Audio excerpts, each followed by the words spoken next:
Alan Miller. Gail Matsumura.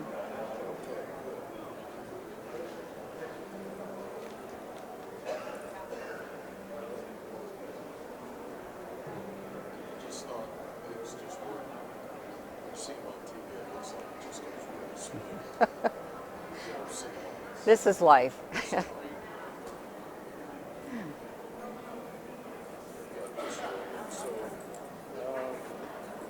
Let's start with you. Tell us where the ranch is, the name of the ranch.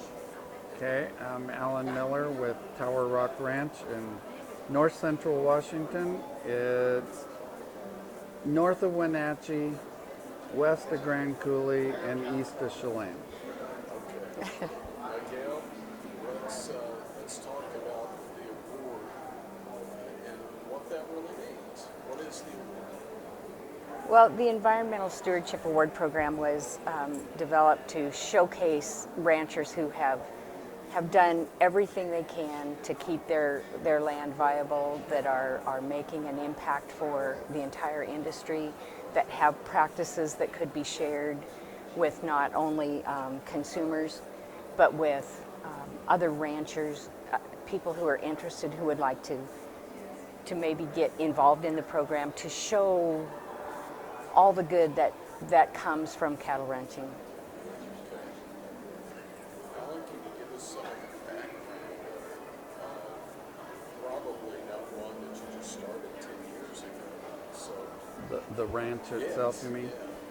Yeah. The ranch was homesteaded in 1883 by the Leahy brothers, and we're at Leahy Junction.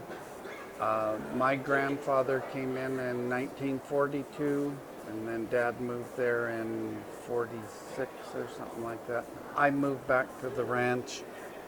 I don't remember, but and essentially I've lived there my whole life. So what's the award mean?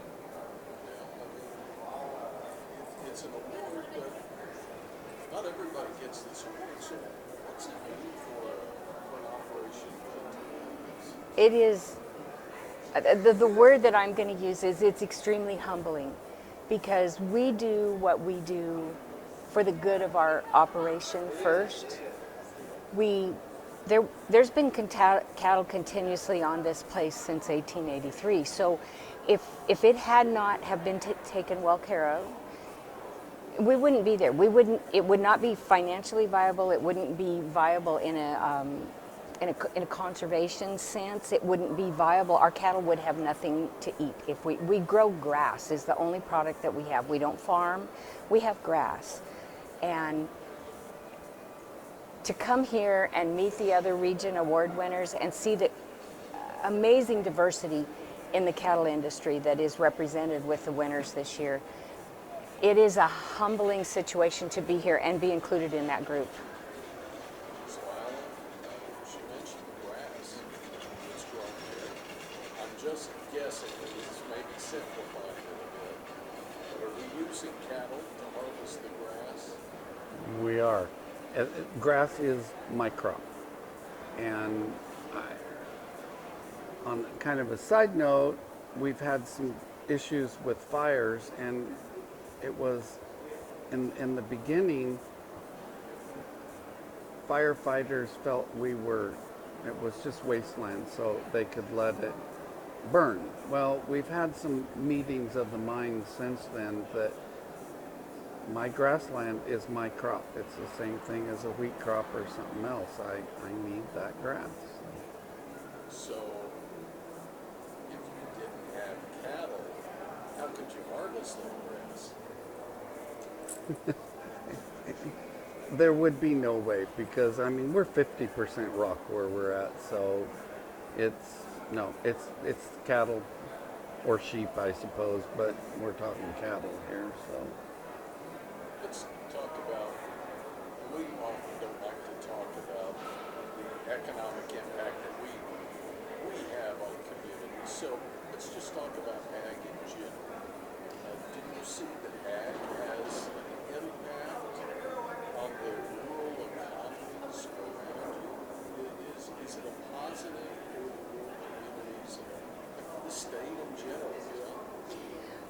our local area is basically an agricultural area.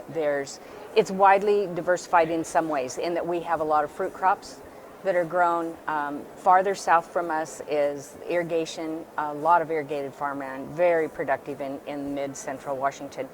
Our particular local area, there are a few wheat ranchers, there's the cattle ranchers, and then farther down along the Columbia River on the areas closer to the where they can irrigate, it's fruit. And if it weren't for those things, there wouldn't be any small towns, because about the only other things would be the school district would be the next best employers, because there's not much else. Okay, so the last one here, and by the way, you guys, out of right field questions here. I want you to think about the future. Obviously, we talked about the past and the evolving of the operation. Look down the road, and this one's for both of you, so how will start? Look down the road. What would you hope to see from the ranch 50 to 100 years down the road? Maybe that's too far. Maybe it's just 10. But when you look down the road, what would you like to see? Well, number one, I want it to remain as a working cattle ranch, and whether it's family or someone else, to make sure that it stays as a working ranch. And I would agree that as a working ranch, but I'm going to take it one step farther, and if it is not our family, I want it to be a family working ranch, because there is no better place to raise your children. There's no better place. I just don't think there's a better place on earth than a ranch life to bring up your children, and we need more and more young people in our industry. We need people to remain in our industry. They need the financial incentive. They need that incentive to know how important they are